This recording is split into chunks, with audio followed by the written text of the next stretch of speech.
6:30. I got 6:30, so we'll call the meeting to order. Start with the Pledge of Allegiance. I pledge allegiance to the flag of the United States of America and to the republic for which it stands, one nation, under God, indivisible, with liberty and justice for all. Amen.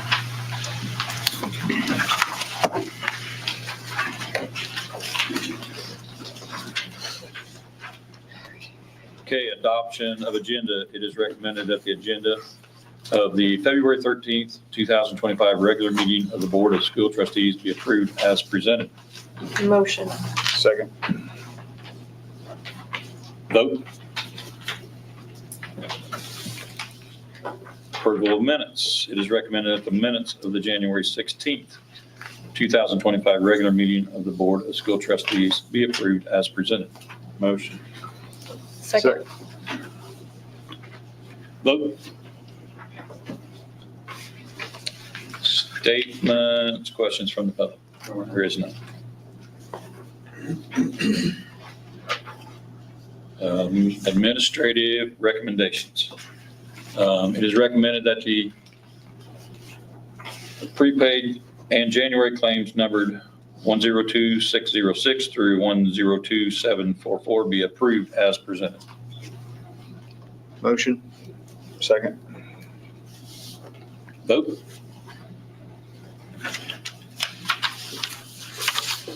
Personnel. It is recommended that the termination of Sierra Smith be approved as presented. Motion. Second. Vote. It's recommended that the resignation from Jacob Earl be approved as presented. Motion. Second. Vote.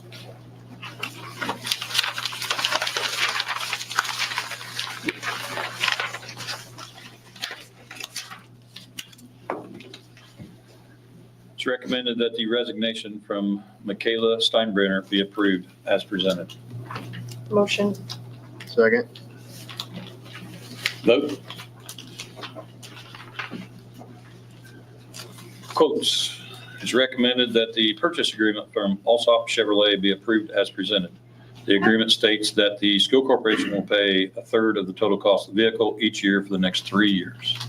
Each year is less than the amount that I have to get your approval on, but since the total amount exceeds the $10,000, I just thought it would be better for purposes of State Board of Accounts that they knew that the board agreed to this. Motion. Second.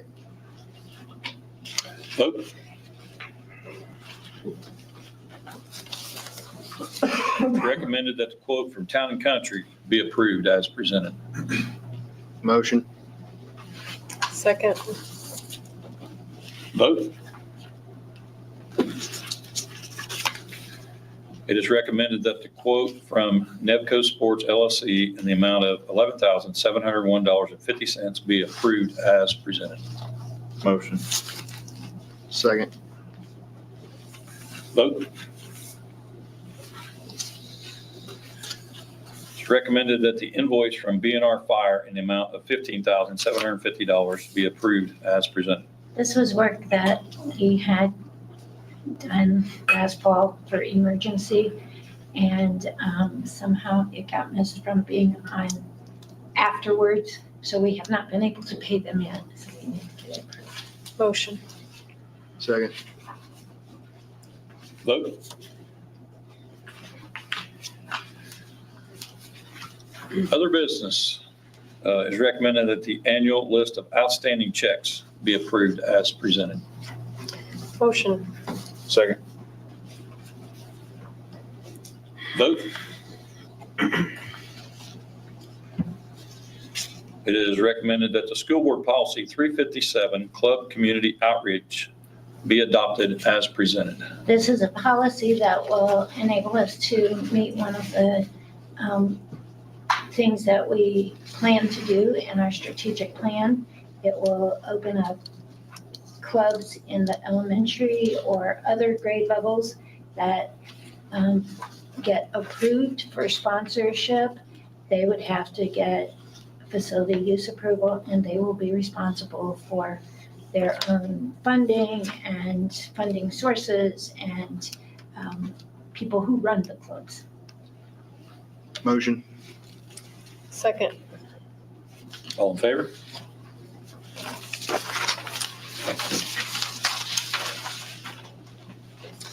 It is recommended that the school board policy 429, employee severe weather condition procedures and compensation, be adopted as presented. I would like to add there, if you would, that it would be retroactive to January 1st. The policy, it would enable us, I would determine who non-essential employees are on days that we have 2-hour delay or a school closure, so that those non-essential employees would not lose compensation for those weather-related decisions. By making it to January 1st, because we've had a number of those and our employees have lost some time, that would enable me to take care of that for those employees. And also any day though, for example, the first day after winter break, we had a day is to be made up on a flex day. So they wouldn't be compensated both for the day we were closed and the flex day. They would get their compensation on the flex day.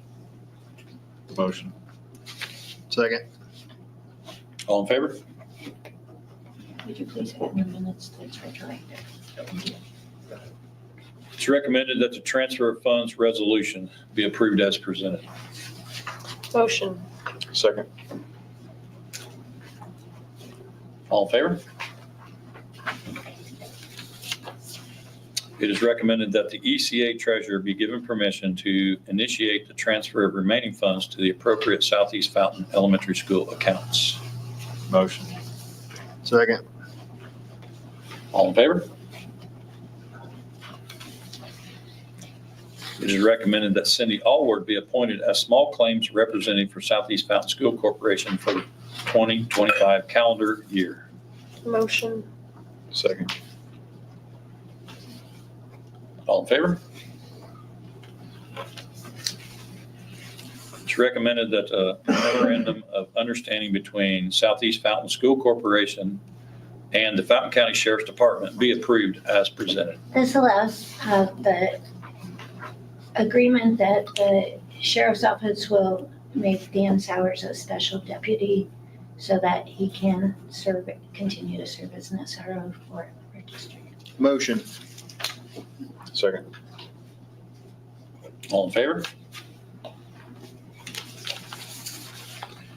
It's recommended that the Fountain Central FFA chapter fundraiser be approved as presented. Their fundraising goal is $300. The purpose of the funds is to support the chapter for the funds they need to compete at contests. Motion. Second. Who's first? Josh. Josh? And they will be selling plants, vegetables, and ornamentals. All in favor?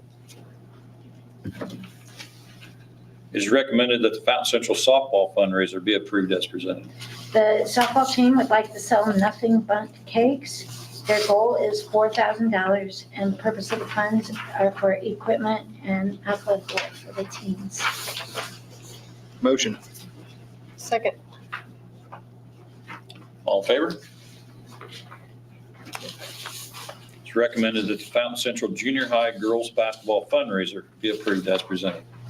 The basketball team would like to sell freeze-dried candy with a fundraising goal of $1,000 for the purpose of purchasing uniforms or equipment. Motion. Second. Who's first, Josh? Yeah. All in favor?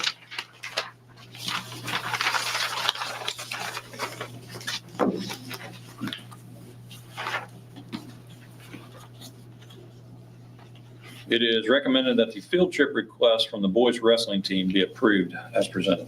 We're excited that we have some young men going to semi-state, and I'm sure you're going to hear about that in a report tonight, but they will be staying overnight, so I need your approval for that. Motion. Second. All in favor? Southeast Fountain School Corporation project updates. There haven't been too many updates since the last meeting, unfortunately. It's going a little slower than expected, but phase one is nearly complete. I met with them last Wednesday. They were hoping that by yesterday, the scaffolding would be down. I checked the pool camera today, it is not down. So I'm hoping that's very, very soon. They do have lights, sound baffles up, walls are being painted currently. Once the scaffolding gets out, Ron Cassidy would like Jason Good and I to come in, look at everything, and then put a little committee together to talk about what we want the pool deck to look like and the different options there. I know Jason and Ron have been working closely with our timing system because we actually had a timing system that we haven't used. It's just been in a box. I think that was because we're gonna switch it over and then this pool project started. So it's new, but we're making sure that everything that we were going to purchase lines up and works with the system that we have. So that could save us a little bit of money on that part. We are still on track for a finish of the start of next school year. I don't know an exact date on that, but they still feel like they're going to get the pool done before the school year starts. So that's a good thing. As far as the HVAC goes, they pushed that back, I think I told you last month, until after spring break. The update as far as the HVAC goes is that the rooftop units, it was my understanding at the elementary that it would be shut down pretty much all summer because they'd be doing the majority of their work. They actually have assured me that we can still access the building, and the rooftop units won't be set until July. So we can access it through June, which means we can still host summer school. It doesn't have to be moved. So that was a good thing. They are very confident that they will get those rooftop units set fairly quickly in order for school to start, be done before the start of school. And then lastly, I know this was brought up at our discussion meeting earlier in the month, but currently we are still looking into flooring options for both the high school and the elementary. So I'll get those numbers to you guys as soon as I have them. Perfect. Thank you, Josh. Did the heat get fixed and the oxygen? When I spoke with Brian, that would have been last week. It was a week and a half out. So we're probably looking at middle of next week. We'll have the part back. The heating element that we have rented has worked very well for us. So. Good. Yeah. Elementary report. So we do have an IRE3 family night coming up next Wednesday at 5:30 here in the PLC room. And that is because while the test has not changed, some of our post-assessment procedures have. All Indiana schools have been tasked with making some of those adjustments, which will include more opportunities for the students to take and pass the test, an extended summer school time, as well as requirements for the staff and the curriculum during that time. So we just want to make sure all of our families are aware of that. So as their children take the test, they know what to expect next. The IRE will take place March 3rd through 12th. I can't compliment our second and third grade staff enough. We always have a really great pass rate, so I'm not expecting anything less. Last month, we talked a little bit about textbook adoption. We are looking at a new reading curriculum for next year. We have narrowed it down as a staff to 2 vendors, and Lindsay Good has scheduled them to come in the last week of February. They're coming in person, which is really exciting. Usually it's virtual, so they will come present to all staff. And from there, we'll make a decision. So hopefully, we'll be presenting to you soon our recommendation for purchase. And then lastly, I really want to thank our activity and resource staff, our instructional aides, our subs, as well as Abby Lawson and Cameron Baines who schedule those. We've had a lot of illness running through the building, and it's affected our staff as well. And when asked, all of those people have stepped right in and stepped up and are where we need them to make sure classrooms are covered. So we hope everybody recovers over this 3-day weekend, and we're back full force on Tuesday. Thank you, Kelly. High school report. Excuse me. The last 2 weeks have been pretty busy in our building. We had quite a few things going on. Last week was National School Counseling Week, so huge thanks to everybody. Emily Watson and Cheryl Yeager for their countless hours behind the scenes, supporting students academically and prioritizing their mental health. Their dedication is truly invaluable. I mean, what they do day in and day out, I mean, they're just constantly busy with things, and I just don't know if everybody really understands how much they really affect our student body. So that's very appreciated. last week we wrapped up girls sectional hosted here, which along with a few makeup games turned into a pretty busy week. So special thanks to Jason Good and Tammy Pyle for organizing the girls basketball sectional. We did receive many compliments about the hospitality room, the concession stand, and just overall event organization throughout the whole week. And that's in addition to the 2 boys home games as well. And on that note, thanks to Jason and Danette Davis, along with our custodial staff, for working literally every single night, and everything ran without a hiccup. And it was truly appreciated and something to make our community proud. At the end of January, on the 28th, we hosted a WRCPE recruitment event. So our sophomores and juniors had a chance to explore different vocational programs that they'd be exposed to, that they would be able to potentially look at for next year. So big thanks to all the WRCTE teachers from around the area to come in to meet our kids. And then lastly, congratulations to Ashley Brown and Molly Frazee. They were our first recipients of our Golden Horseshoe Teaching Awards. This is a program we got started because we wanted to give a voice to the teachers and the students to get a chance to, those people that are in the classroom day in and day out. Like it's really cool to see them have a voice and be really excited about putting some ideas together to nominate. I mean, we have a great staff, so it's just fabulous watching them get nominated too. So it runs bi-monthly. So Mrs. Brown and Mrs. Frazee will actually have the horseshoes in their classroom for a month and a half or so, and then they'll actually present them to the next 2 recipients, and that'll happen just after spring break. And with that, we had a lot of help. Our student office assistants put together a bulletin board for them. It was totally their idea. They ran it. Mrs. Rachel Ward, she created the horseshoes that I got donated from Shara Cutts. She gave me a couple, and Mrs. Ward made the whole awards with them. So everyone's had a big hand in this. So it turned out to be a pretty good deal. So it's been a very proud last month there at the high school. And one thing to piggyback off that was an idea that Mr. Wolf came up with, and well, he might have stolen from somewhere else, but he brought it to us and implemented all of that. And one of the most rewarding things was, he sent a form out to all staff and all students. He and I had nothing to do with it, where they could nominate teachers and comment about why they were nominating them. And when he shared like the results of the nomination process and reading all of the things that staff said about their coworkers and reading all of the things that students said about their teachers, it was a powerful moment just to be able to take that all in. And then Mr. Wolf put together 2 videos, one for each teacher. He did a really good job with that. So thank you for that, Mr. Wolf. And then also, as part of our report, I want to thank Dr. Grimes and the board tremendously for approving Policy 429 tonight, which is the compensation during severe weather for our non-certified staff. Those people work, they're vital to our building. Everybody pulls their weight. They do a lot of things, just like everybody else that are outside of their scope sometimes. I'm just so grateful that we've taken that step to give them fair compensation, and I can't wait until they realize what's been done for them, because they're going to be appreciative as well. So thank you. Absolutely.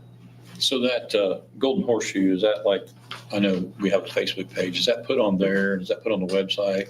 I'd really like to, Sure. you know what I'm saying? So, I really want to put that out so there. So there's like, it was I think so. Yeah. I'm asking, Mrs. Blankenship I don't have asked- Facebook, so I'm asking. Yeah, Mrs. Blankenship asked for Okay, the videos and stuff. I said, here you go. Yeah, they're there. cool. I mean, They're I there. really want to make that shine, because I think that's really Yeah, a good thing. it's pretty, it makes you feel special, especially in our shoes to just see the good stuff going on. Those videos, he got some of the people that provided comments, students and staff, to video record their testimonials for the others. And another benefit was like seeing 6th graders sit in front of the camera and be able to verbalize what their teachers mean to them. So all around, just a really good thing. And sometimes doing the extra things are tough because the essential things are so important, but this was certainly worthwhile, worth the time spent.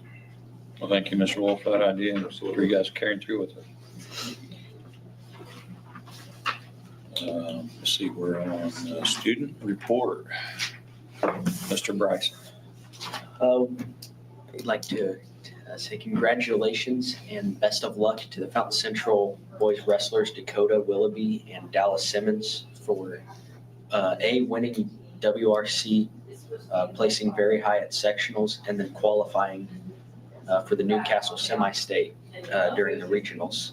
And that will take place Saturday at 9 a.m. We want to wish them the best of luck. Congratulations to girls diver Peyton Hawking.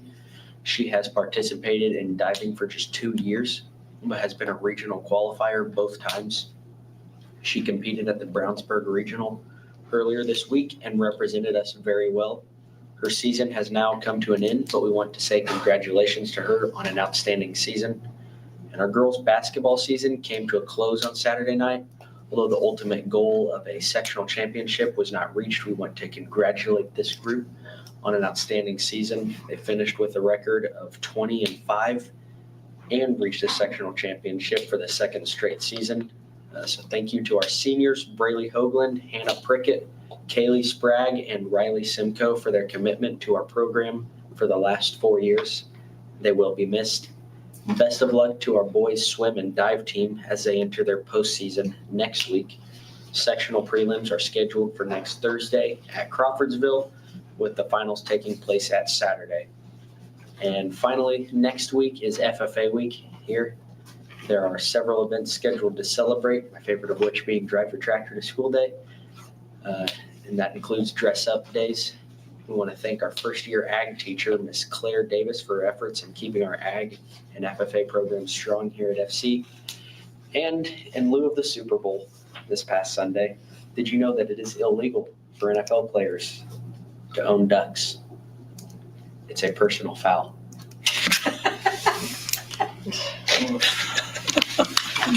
He told a group of like 4 or 5 staff members in the hallway yesterday that wasn't quite as much laughter. I got counted tardy because We were pin drop. All right. Thank you, Bryce. Now it's time for a spotlight. Mrs. Rachel Foxley and Mr. Phil Shavy is going to go graduation pathway updates. It's been a, What? It's touching. The school, Ms. Foxley's got some handouts that she's going to provide you all because there's some things up here that won't be totally or easily readable just because of the size of the fonts and whatnot. Starting with the freshman class of next year, the requirements for earning a high school diploma will change. And Mrs. Foxworthy, along with administration in our building, is tasked with making sure that our curriculum meets those requirements. Again, that is for freshmen entering school next year. The process of this diploma redesign has been ongoing for well over a year, if not longer. I was trying to think of when I first heard about this being in the works. I know that the state had first put out a proposal that was highly criticized by not only stakeholders within the state, but like even the university presidents kind of criticized it. And it was like they kind of rolled it out and were ready to go with it. And then when they got a lot of backlash, they backed it off, got more feedback, and then finally in the second week of December came with the final rule and what this will look like.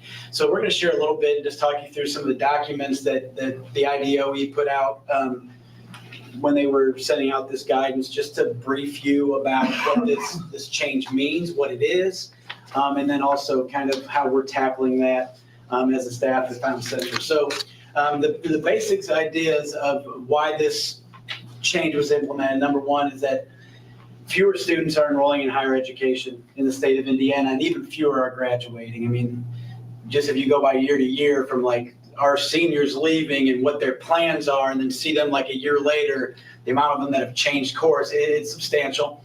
I know from my viewpoint, my philosophy of what high school should be, and I know over the years, our board has traditionally had kind of the same view. It's not just higher education. It's about preparing students to be productive citizens, whether that means going to a 2 or 4 year school or being ready to enter the workforce or enlisting. I mean, those are our goals, and that kind of is still aligned with what the state is doing for us now.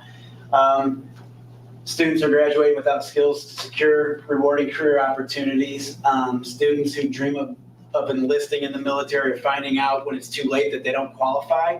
When I read that, I don't think that's been so much an issue for students at our school, because Mrs. Foxworthy actively monitors that, and we work really closely with recruiters, but at the state level, that was a concern. And then finally, the apathy rate, trying to find like a menu of options for students to where they can personalize their path was a big part of this. And those were the main reasons why this was enacted. Stand by. And we're done. There we go. All right, so when the state came out with the new graduation requirements, the three main reasons that they wanted to look at the redesign was so that we could maximize flexibility for our students. Again, what Mr. Shady was talking about there, just that ability to move from enlistment to employment to enrollment. They have flexibility to move between those three paths as they go through high school. Just making it simple and simplified for parents and people working with them daily in schools.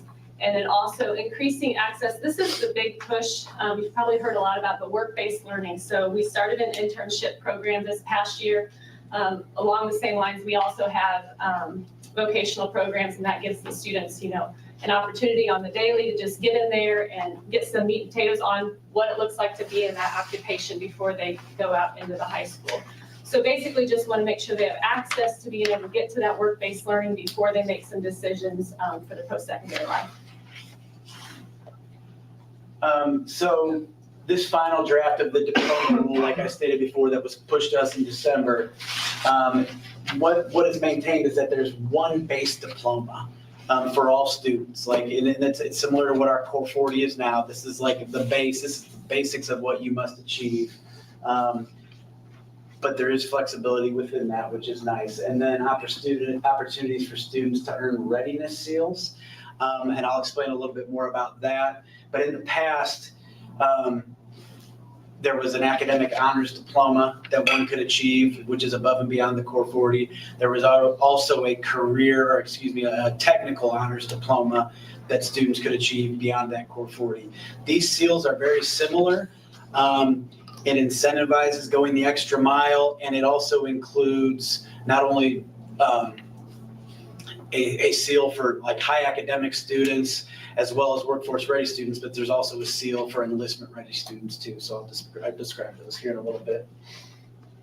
Before we start looking at the credit counts, along with what Mr. Shady was saying about the Core 40. So, we have Core 40 as the base, which is this one you're looking at here on your paper that you got there on the left. So that's the basic credits that you need, that 40 credits to get to that diploma.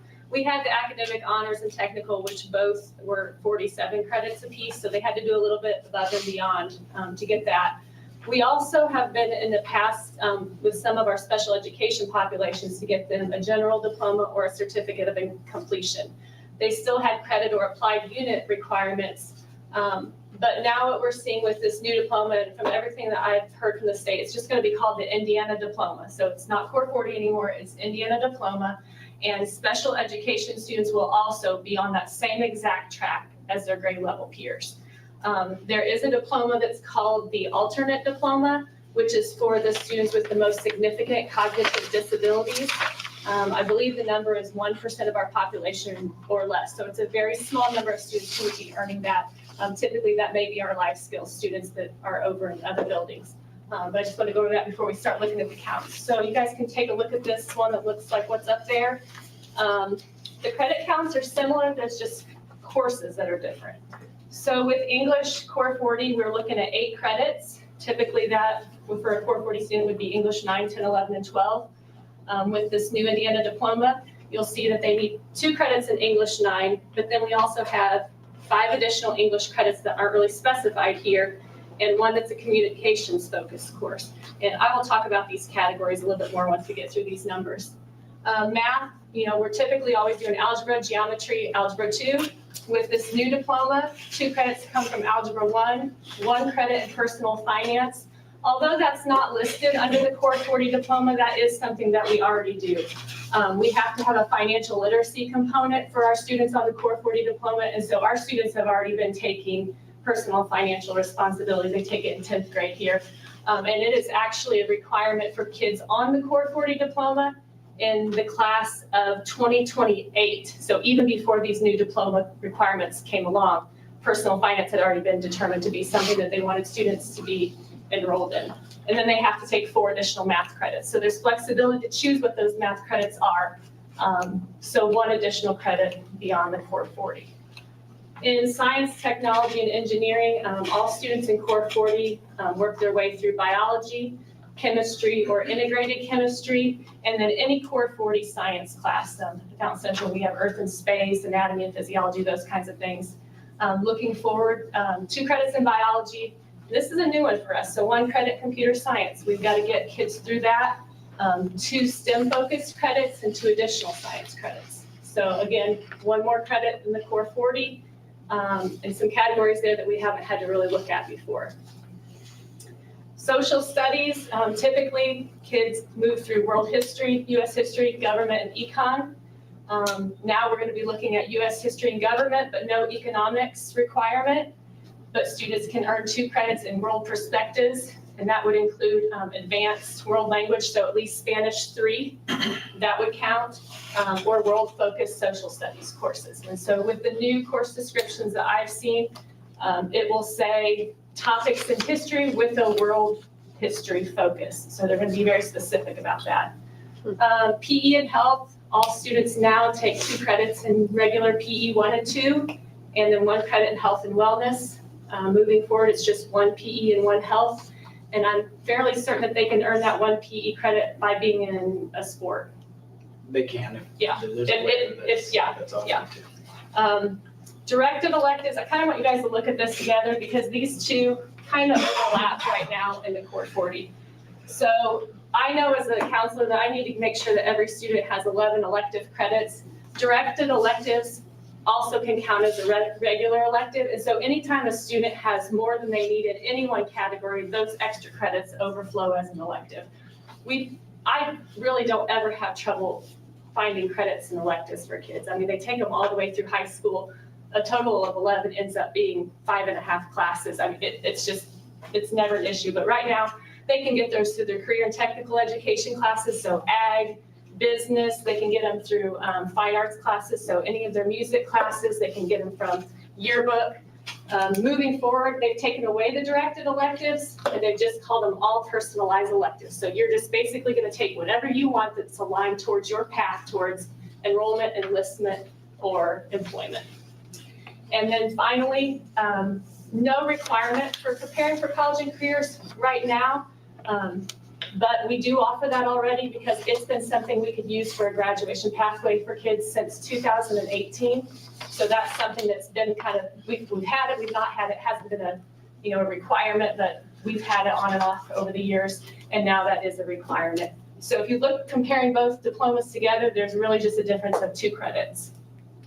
And one thing that, I want to mention, because as someone who started out his career through 16 years as a PE teacher, the immediate look here is, well, we require our freshmen currently to take a full year of PE. And now the requirement is just 1 credit, which is a half a year, which immediately you look at that, and anybody with any logic knows that now more than ever, students need to be exposed to physical activity in school because it takes place less and less outside of school. I'm confident that this actually probably helps us get kids a little bit more active in PE classes because it just gives us more flexibility to get creative with our programming. That's something that I'm going to be working on, where I think making it not required gives us an opportunity to offer some things or to program that's tailored more to people's students' interests. So it's not, at first glance, it looks alarming, but I think it actually benefits us a little bit here as long as we can get creative with our staff. And I'll talk a little bit about that later as well. The one thing, go back a slide. So no economics and no world history? World history for us is a class that we offer our freshmen. All of our freshmen take that now. That is most likely going to be in this world perspectives So what's the difference? category. World history and world perspectives, World perspectives isn't necessarily a class. It's more like a category of a variety of classes. So right now, world history is a requirement to where now it's gonna be world perspectives, and it's gonna give us the flexibility to look at our staff, look at different courses that are available, and to maybe pick a couple that fulfill that requirement. So world history will still be a part of that for sure. But no economics. Correct. We'll get to that in just a minute. We'll Okay. go and look at this other one. No requirement. Not required though. On this page, I kind of alluded to this earlier, we've got the seals, and I'll come over here so I can see it a little bit better. Again, that new Indiana diploma is the baseline, is what's required for all students. These are things that they can achieve with some extra work and some extra experiences. And again, these are built around the ideas that we want students ready to enroll in college. We want them to be ready, workplace ready, ready to be employed, and then enlistment. And a lot of those things, the honor seal for academic students or high academic students, it's really similar to what we do now. There's a requirement for world language. There's additional requirement for math, enhanced requirements for science and things of that nature, a requirement for AP classes and whatnot. A lot of the things that I want to highlight, and obviously I don't need to read everything for you, is, there's an honor seal and there's an honors plus seal. So there's first step up and then a second step up. And a lot of the things here, and it's the new direction and it's a logical direction we take on, that we're going in. That doesn't mean it's going to be necessarily simple or easy for us to figure out how to meet these requirements, and we certainly have to offer them to our students. But a lot of this revolves around getting some real world experience and getting your feet wet in some of these field experiences, like our internship program or our vocational classes. So I know from working with our students here now for 7 years at Fountain Central, we've got some high achieving students that are going to see this and are going to shoot for the top level, just because we've got a lot of students who hold themselves to a high level of accountability. Parents are going to want to do that too. I really think that giving the students the opportunity to achieve these seals, and again, there's flexibility within this to where, like, a student who maybe determines at sophomore level that they want to enlist in the military, that may shift their path later on, that there's that flexibility to do that. I think now, once we're looking at pathways and things of that nature, I remember like years ago at a freshman orientation, before Mrs. Foxworthy or I were in this front office, parents were sitting down and were asked, okay, let's pick a pathway. And asking anybody, a freshman, to figure, hey, pick your high school pathway so we can determine what you're going to do when you get out of here. I mean, some of them are still playing with toys. So the flexibility here with these seals is really what's important. And it's our job to make sure that we're able to achieve these things. I'm just confident that through our creative thinking and our we'll be able to do that. So. Okay, so now your other packet here. Mr. Shady and I work together to go through, and these are those categories. So maybe if you have both of these packets together, we can kind of go through this and you can kind of look at this packet at the same time. So anything that's in green is what we already have at Fountain Central. Anything yellow is what we're looking to offer, okay? So again, going back to that English category, we've already got English 9, so we're good there. Communications focus course. This is a document put out by the IDOE that tells us, here are the courses that count. And then in each category, it's going to show you what courses are still being considered. So there's going to be more information coming. There's supposed to be more information coming even this next spring quarter. They keep sending out more documents and more information that makes me feel better prepared. Yeah. So this goes into effect with the class of? 2020, our current 8th graders. Thank you. Yes. And and one thing when we first started looking at this, and it was Mr. Wolf, Mrs. Foxworthy, Mrs. Lindsay Good was a part of this as a curriculum coordinator. When we first started tackling this, and even the first time we met, you look at the Indiana diploma and it says 2 STEM focused credits for science or a communications focused course. And we didn't have this guidance. So we sat down at our first meeting and we're like, what the heck even counts for a STEM focused course. And then I did some digging because I was like, there's gotta be guidance somewhere. I found that document that we shared with you. We refer to it as like our boom document now because I've literally emailed it to everybody and the title of the email was boom.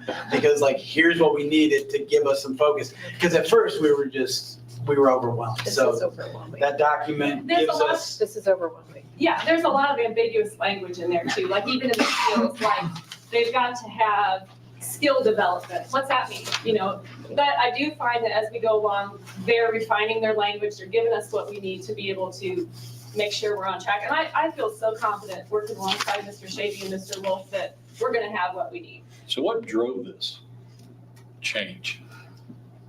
I really feel like work-based learning was a big component of it. They want kids to get out there and have their, I think what's happening just across the board is that kids are not getting out prepared for work or prepared to finish college. Maybe they start and they want those kids to go out with those soft skills that they're not possessing right now. And so I think there was just this big push of work-based learning. Because again, like Mr. Shady said, to reiterate those enrollment seals are really not much different at all. The credit counts are almost exact to what we're already doing with academic honors. I think that's where it comes from. Yeah. So going down again, communication focused course. So we've got student media right now, but we need to look at offering something else for students. We can't put everybody in that yearbook class to design a yearbook. So one thing that we're looking at is maybe offering that speech class that's there. That's a one semester class. It's going to be really easy for us to put it in there since especially our English classes are not determined other than English 9. We can ask kids to take a semester of speech and it'll satisfy that requirement. and what we're looking for right now is offering that to 10th grade students and making that a mandatory course for them. Because when they get to junior and senior year, the AP courses come into play. That's something that our students drastically need, especially in the technological age. We communicate with our fingers and our thumbs, and we don't. So many students, even our best students, are deathly afraid of speaking in front of 20 peers that they've known for the last 10 to 12 years. So I'm excited about that, and I wish I could teach it. That's good. Next category there, so in English again, it said 5 additional English credits. So we've already noticed sitting down as a group here that if we just tell kids to take English 9, 10, 11, and 12, just like we always have, they're gonna need their English, as long as we get that speech in there. So in the English department, we also have those AP courses that Mr. Shaby mentioned, but we are really just gonna keep doing what we're already doing. It's working, not a lot of change needs to happen there.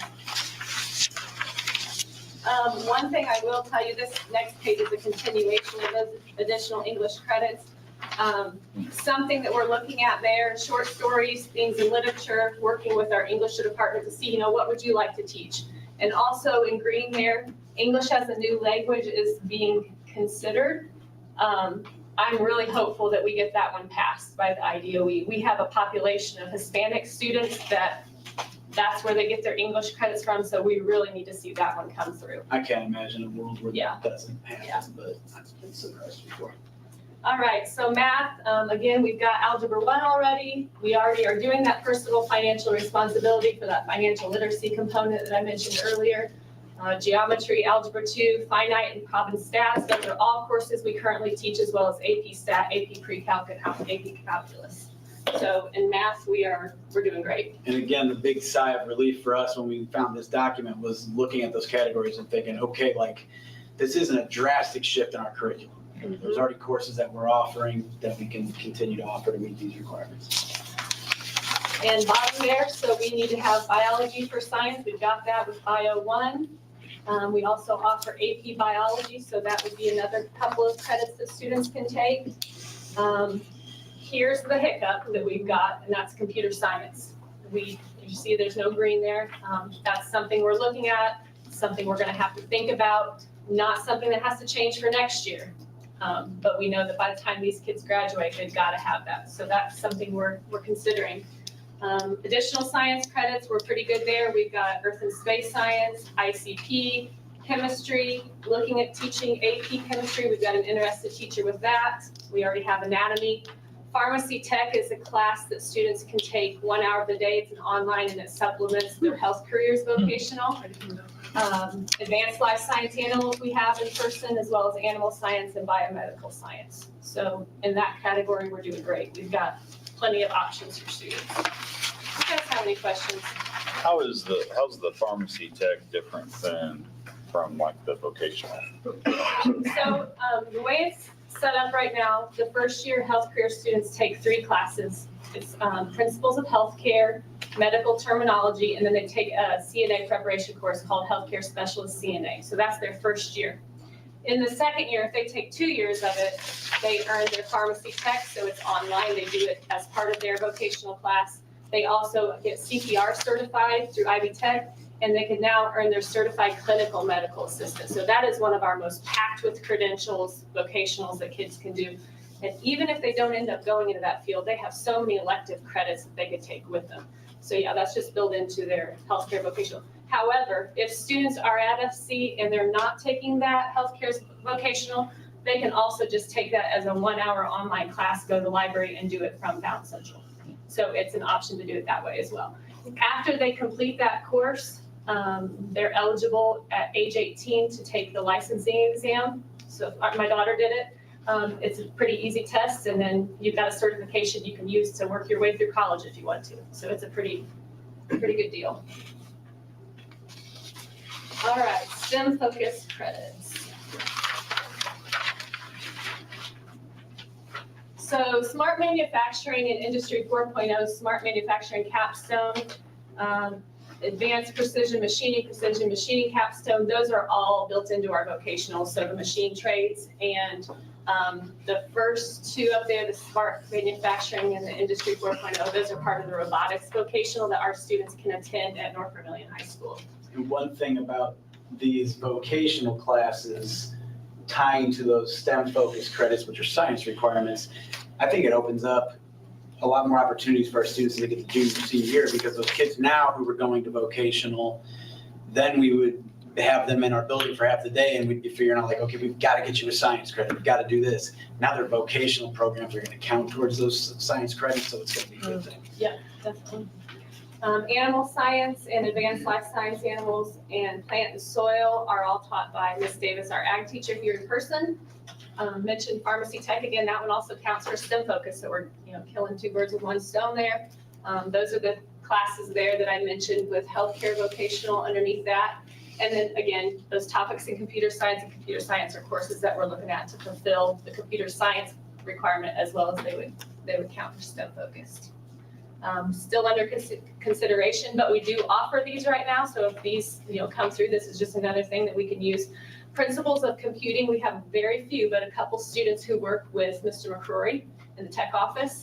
And that principles of computing is one of the courses that we use for that. That would count. Again, the digital manufacturing and principles of ag, that's Ms. Davis. And then precision machining, that principles class on there is part of our vocational. So a lot of different options there. And that was kind of one when we first started meeting, we were like, what do we have for that? We didn't really know what counted as STEM. So this document's been super helpful. Also, principles of biomedical, that counts for STEM. And I think the one over on the right, the construction trades, that's one of the ones that's being considered, but we do have that course. That is one of Adam Acton's courses for the first year kids in his vocational.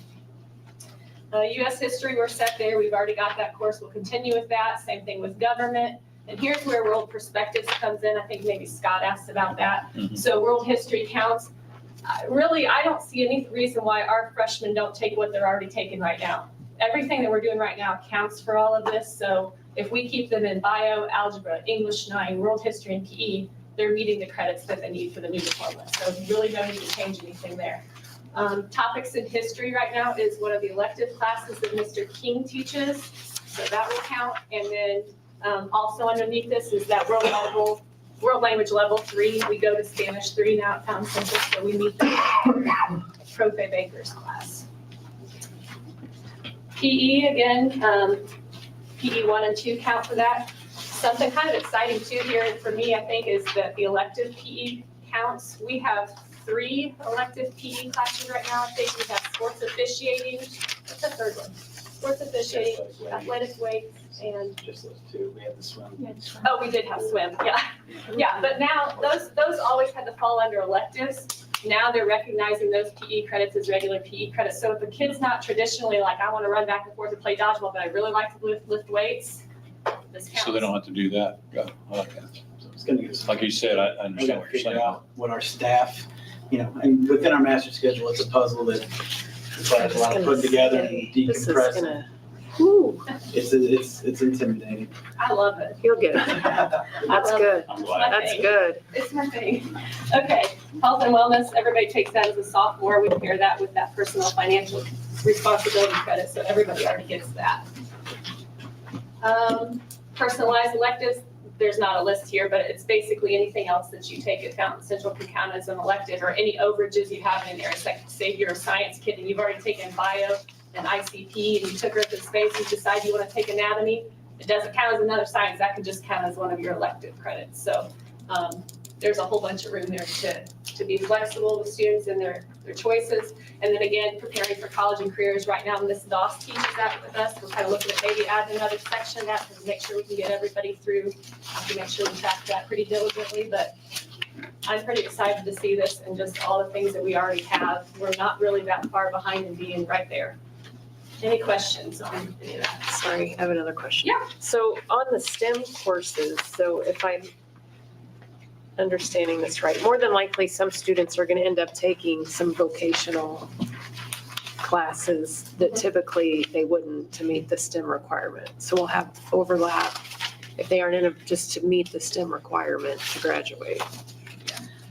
I don't Or will that happen? think Will we have anybody enough? who is going, we have so many kids that participate in those programs anyway, those vocational programs. I don't think you're gonna have an influx of students who are like, oh my gosh, I gotta get STEM focused, so I'm gonna do that. Yeah. I think it'll more be like, hey, I got my STEM credit accidentally because I was already planning on taking this vocational course. Got you. And typically now, if they're going into a vocational, they've moved everything down and gotten everything done. So it would be an additional STEM credit probably to what they've already done. Got Because you. they really do make room for it by getting things done early. Okay, so the next steps and kind of the timeline for this whole new diploma. So as Mr. Shady mentioned earlier, mid-December was when we first got this final rule, this was really exciting, I think, for us as a team, because that first version was really concerning. Stakeholders from all over the state were coming back and saying, this does not prepare the kids for college. It wasn't requiring the things that they need just to get in as a freshman undergraduate student. So this new diploma is a great thing. So starting next year, students can opt into either diploma. And Mrs. Yeager and I counted together today. So that means I'll have to track 13 different diploma types next year. Oh my God. If we wow. had kids opt into the new diploma. So that's a lot. But I think for the most part, we're gonna be looking at that 28-29 school year, because that's when we'll be fully opted in, the core 40 will fall away. And I really feel like we're in a really good place. I think we know where we're going with it, and I think that it was a little scary at first, but I feel really excited about where we're moving to. Any questions? I gotta say, I kind of like the direction it is going. It makes sense. One thing that I kind of wanted to highlight really briefly, because I know it's been kind of a lengthy spotlight presentation, but there's a lot to share. So these are like a couple of the challenges that we anticipate or that we've had, like where to start. Like we said, like we were overwhelmed at the beginning. That boom document that we've shared with you really helped a little bit. And I think once we got over as a team here, got over being overwhelmed and sat down and looked at it and said, okay, like, we don't have to have this whole thing put together now or even next year. What we did is let's take a logical approach here. What do we have to have in place for these 8th graders who are going to be freshmen next year? What do they need in 9th grade? If it's a 10th grade thing or an 11th grade thing, that can be a future problem that we'll work through. So I think just digesting it and breaking it down to bite-sized chunks was like the first step, and really let me breathe for the first time regarding this. And then second, computer science. Right now, we're hoping, or kind of it's penciled in as being, it's a requirement for having every student in the building. We don't have a computer science teacher. And right now, the way it kind of looks is it's maybe a 10th grade thing. So this is like a year from now, a major problem if we can't get it figured out. Couple of things that we've considered. I know Craig Newby, our WRCT director, emailed months ago and asked about the idea of potentially sharing a teacher for schools in the area. That would probably mean like we would have an aide in a classroom to supervise our students, and they would be learning, via Zoom or via meetings. It's not going to be like a watch these videos type thing. It would be, synchronous learning. So that's one option. We've talked about working with Ivy Tech to potentially get an instructor that works with us through them to offer dual credit. So there's some creative things that we have to figure out. So all the schools are in that same boat? Everybody. Yeah. And I mean, like, to say that everybody needs a computer science, they're just hard to find. And then also for us, like, okay, like, say you found somebody who could quit saying no. That's the first person I've heard. I mean, it's going to be a challenge. It's going to be a challenge. But what I want to just impress upon you,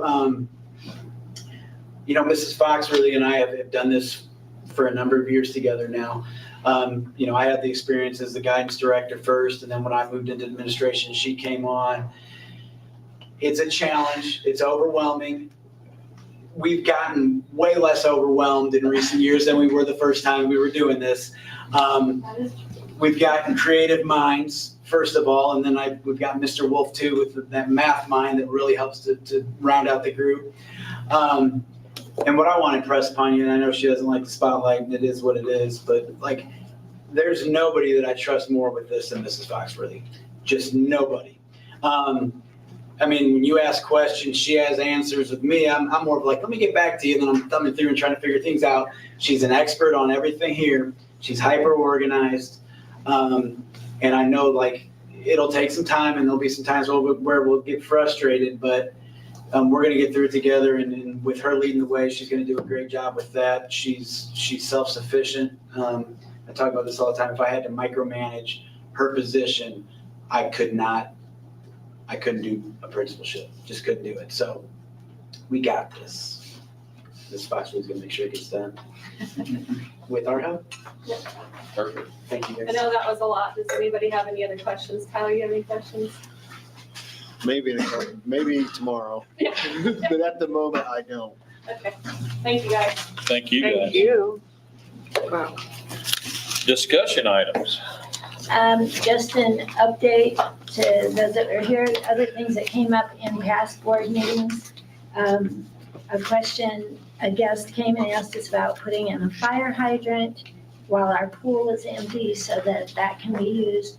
We're still working on that, trying to get costs to determine if it's something we can do. Something that's been on our projects list, our capital projects plan, is some stadium lighting in our baseball and softball.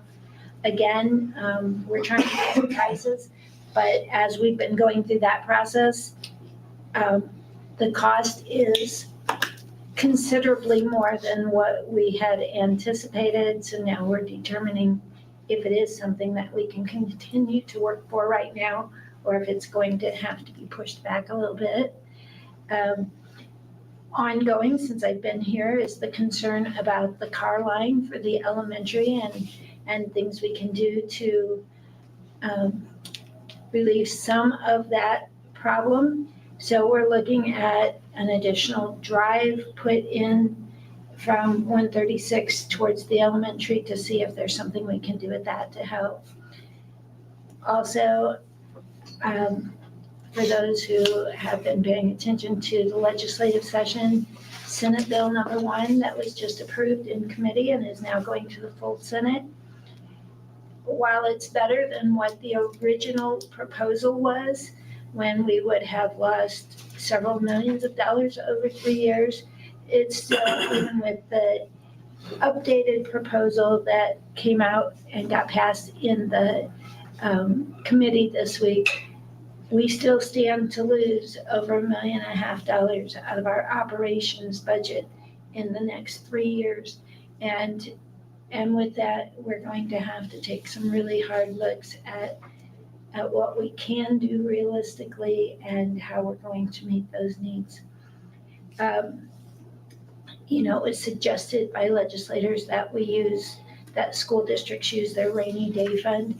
Well, while it's true that we are very mindful of our rainy day fund and we use it only when we have to use it for rainy day needs, if we use that to offset things that we're currently paying with our operations, our tax dollars, that rainy day fund is going to go away very rapidly. So we have to be ready for some hard decisions coming up in the near future, perhaps.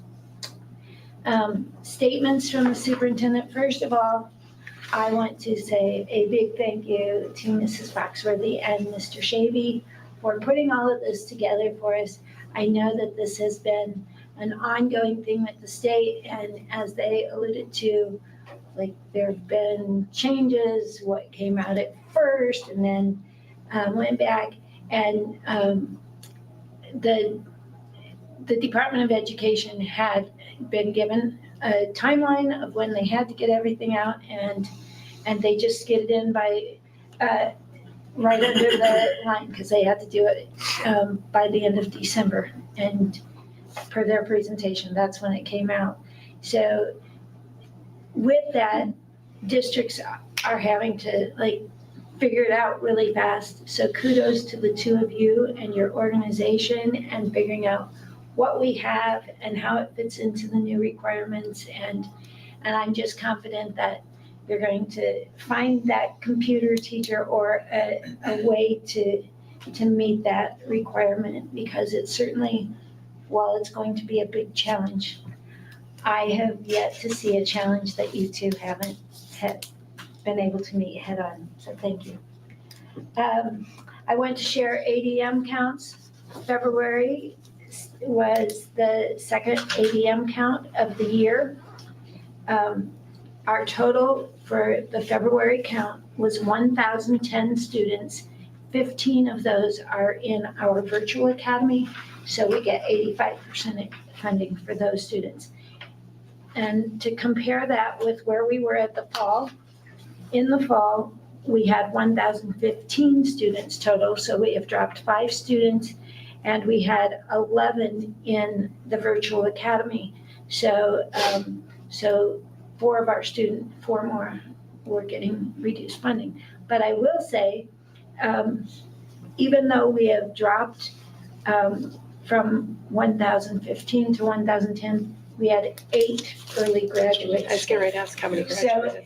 So when we had 8 of those students graduate and we're only 5 less than where we were in the fall between transfers, that's a really good thing. And then the other thing I wanted to share with you is I looked back to February of 24.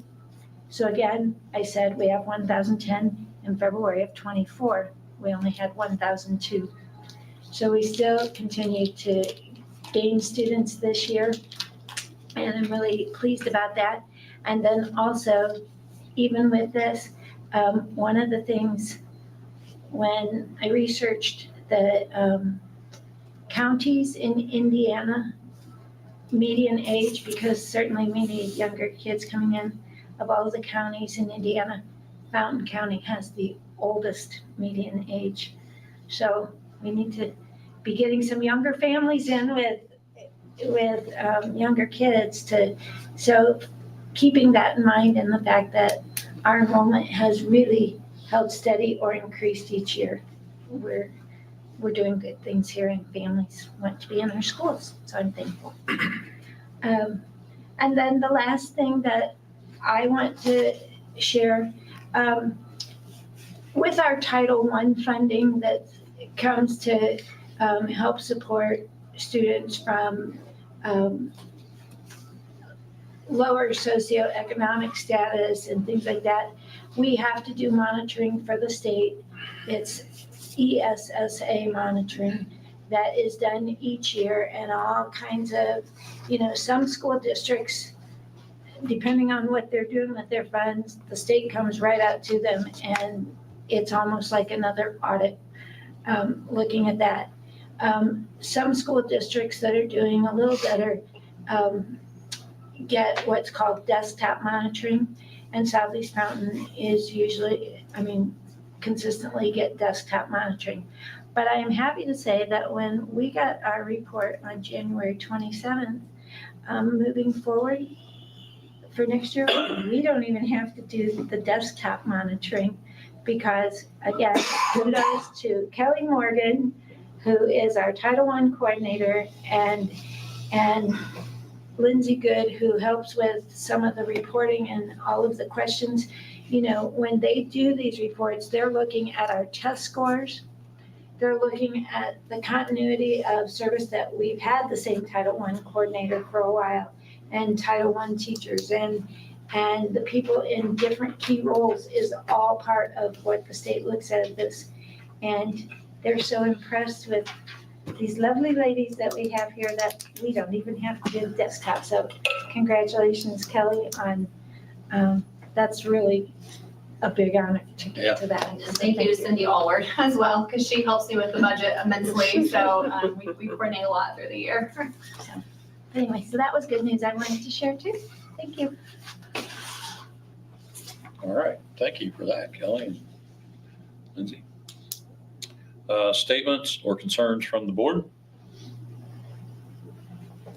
Thank you to Mr. Shaby and Mrs. Foxworthy for that presentation. It's impactful to get to see how it actually affects our district when you read about it. And so thank you. Thank you for your time and effort.